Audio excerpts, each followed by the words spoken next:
And now in this final segment, let us just quickly, talk about the main reason behind, what psychic vampirism is originating from.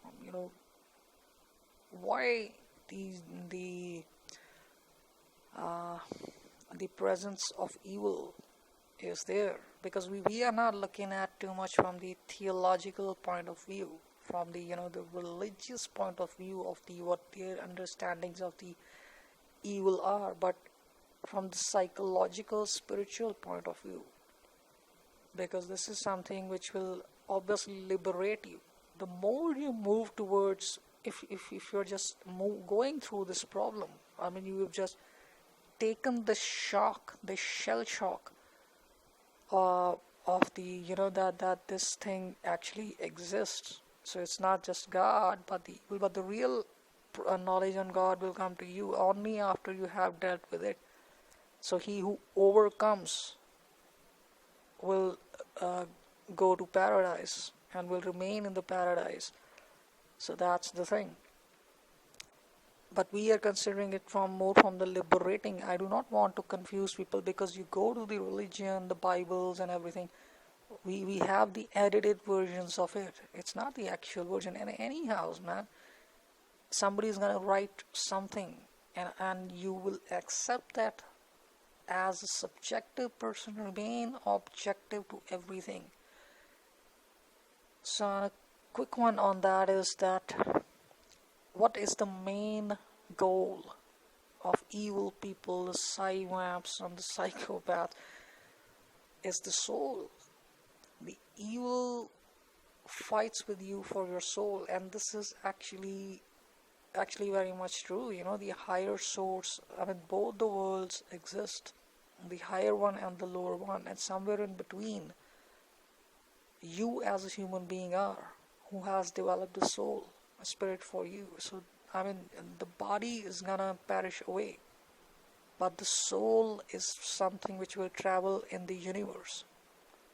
So that's the thing. That's your ticket, and that's the main reason. So always remember that.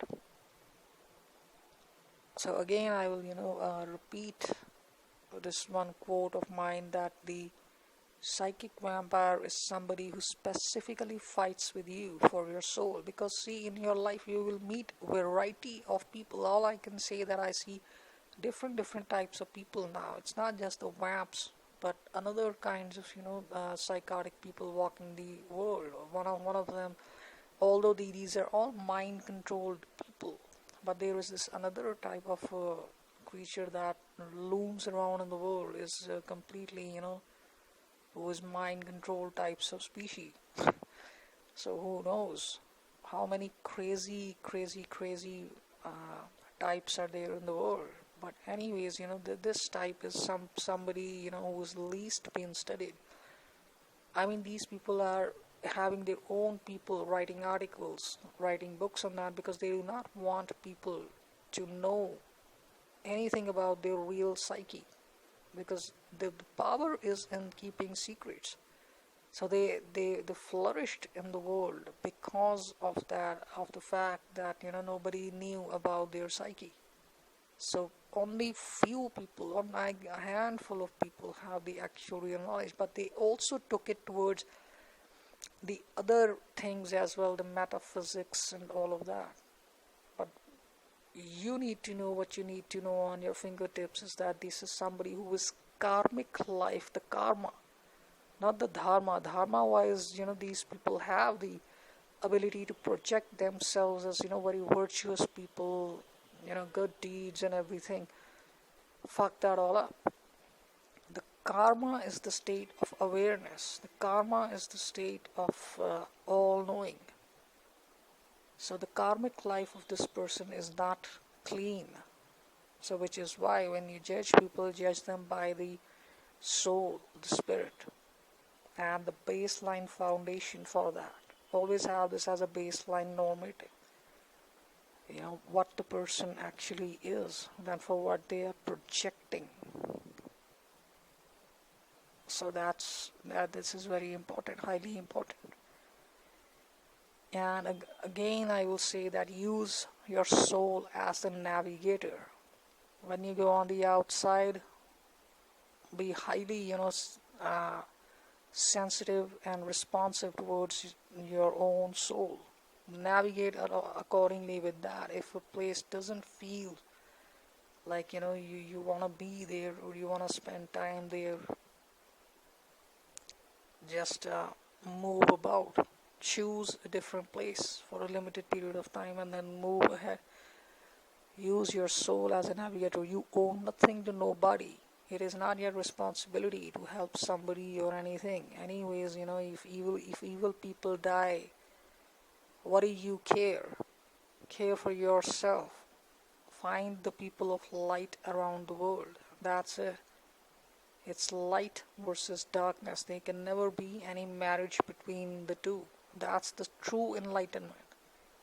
That is the true enlightenment. So that's all what I have to say in this particular presentation, and that's this particular podcast. We will again talk about this subject, because this is the subject which is very important. Build all of your other alternative knowledge on this subject, and I'm gonna again share with some sort of other red flags. Another thing is that understand that these people are being controlled by the system, the people who run the system. The intelligence agencies of the world and everything. They have this very deep connection into the system, and also the basically the criminal world. So that's the thing. Who pulls the string on them is obviously something known as the devil, but also they are the other people as well, which goes through the government all the way towards the secret societies and everything. So these are basically, on a common man level, these are just lower henchmen. And then these demented minds are the ones who run the religion, the other, fucking bogus organizations, including the government. And that's it for this talk. Thank you for listening, guys.